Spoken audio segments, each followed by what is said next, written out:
Pentru cei dintre voi care vreți să tăiați lemnele la aceeași lungime, veți avea nevoie de o măsură, de un șablon. Iar printre principalele beneficii care le poate aduce așa ceva, s-ar enumera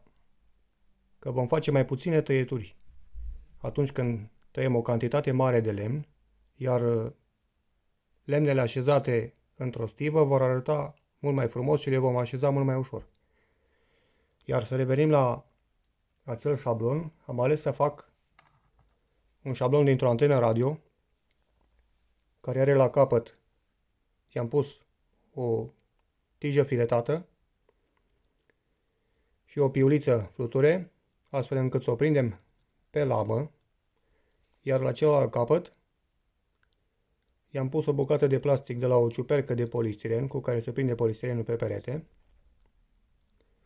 și odată prinsă pe lamă o vom desface la lungimea dorită, mai mult sau mai puțin, iar un alt avantaj care ar fi la acest șablon este că, fiind dintr-o antenă radio, după cum vedeți, nu ocupă mult loc și se poate pune într-o plasă foarte ușor, ne ocupând prea mult spațiu. Sunt mai multe variante de a face un șablon. Eu personal nu tai cu acest șablon, dar pentru cei dintre voi care vreți să aveți lemnele tăiate la aceeași lungime și să vă arate frumos, puteți să încercați. Dintr-o antenă radio se face foarte simplu